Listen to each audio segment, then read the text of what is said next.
내 소득은 높지 않아야 되고 생계비는 많이 인정받아야 되고 또 내 재산은 없어야 되고 이런 요건들이 다 구비되었을 경우에 변제율은 8.5%로 개시결정과 인가결정을 받으셨거든요.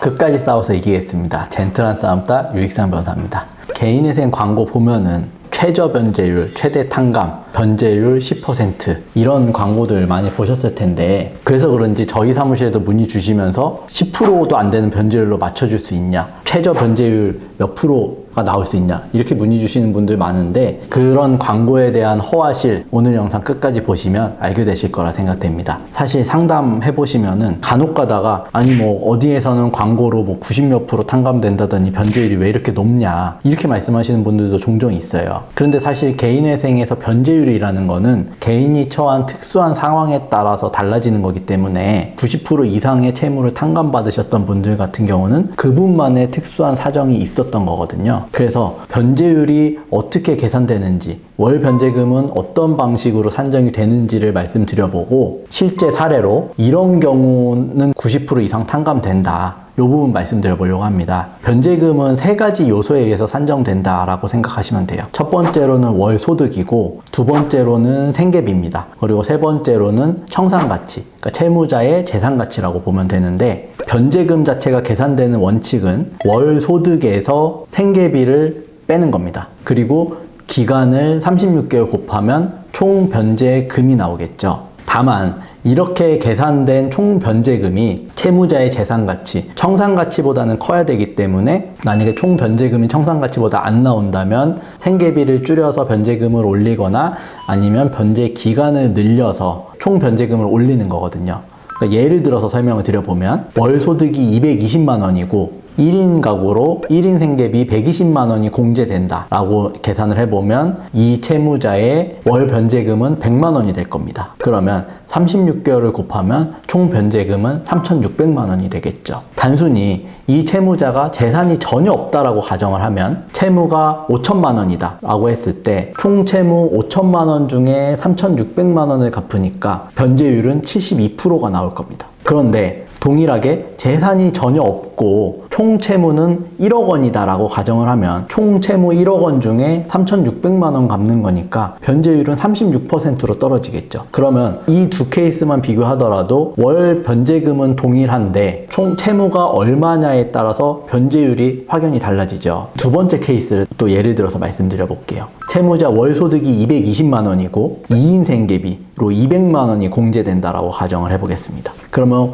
월 변제금은 20만 원이 됩니다. 그래서 36개월 동안 갚는다라고 하면 720만 원을 갚는 거잖아요. 재산이 전혀 없고 채무가 5천만 원이다 라고 가정을 했을 때 5천만 원 중에 720만 원을 갚는 거니까 변제율은 14.4%가 나오죠. 그런데 여기에서 채무가 1억 원이라 가정을 했을 경우에는 변제율은 7.2% 한 자릿수 변제율로 떨어집니다. 추가적으로 실제 재산이 없다고 하더라도 일부 법원의 경우 주식 코인으로 손실본 금액, 그 다음에 대부분의 법원은 도박이라든지 사치, 과소비, 기타 가족이나 지인들에게 편파 변제한 거, 이 돈은 채무자가 갖고 있지 않지만 갖고 있는 걸로 간주해서 청산가치에 반영한다고 했잖아요. 그럼 아까 재산이 있었던 경우처럼 청산가치가 늘어나게 되면 변제율도 당연히 올라갈 수밖에 없는 거겠죠. 그러면 저희 사무실에서 실제로 작년에 한 자릿수 변제율로 통과됐던 사례를 말씀드려 볼 건데 서울회생법원 사건이고 남자분으로 나이는 34세였습니다. 그리고 총 채무는 5,900만 원이 있으셨고 월 소득은 320만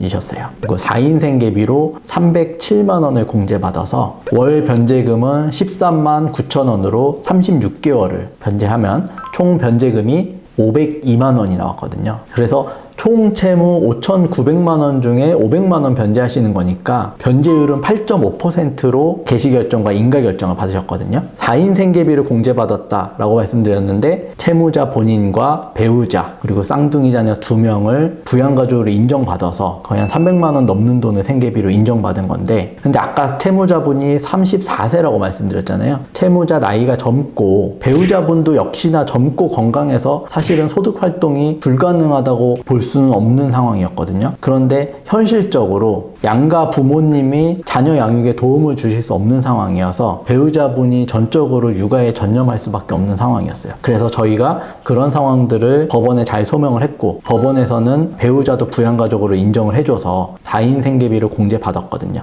그러니까 월 변제금이 13만 원이 되어서 한 자릿수 변제율이 나온 거다라는 건데, 이런 경우랑 비교를 해본다고 한다면 결국에는 내 소득은 높지 않아야 되고, 생계비는 많이 인정받아야 되고, 또 내 재산은 없어야 되고, 이런 요건들이 다 구비되었을 경우에 비로소 한 자릿수 변제율, 낮은 변제율로 나올 수 있는 거지, 이 부분은 어느 정도 내가 조절할 수 있는 부분이 아니기 때문에 최저 변제율이나 이런 부분들은 개인이 처한 상황에 따라서 달라질 수밖에 없다. 이 부분은 이제 좀 참고해 주셔야 될 것 같고, 덧붙여서 저희 사무실 자랑을 하자면 아마 상담 받아보시면 대부분 배우자가 젊고 건강하면 부양가족 안 된다, 뭐 이렇게 상담하는 사무실도 많을 거예요. 법원은 웬만해서는 인정을 안 해주려고 하겠지만, 그런데 이것도 역시나 마찬가지로 개인이 처한 특수한 상황을 사건을 처리하는 사무실에서 법원에 잘 어필을 해서 부양가족으로 충분히 인정받을 여지도 많단 말이에요. 기계적으로 안 됩니다 이렇게 판단할 게 아니라 법원을 설득시킬 수 있는 사무실, 그만큼 사건에 관심을 갖고 변호사가 직접 케어하는 사무실이 중요한 이유도 이런 사례를 통해서도 이제 아실 수 있는 거죠.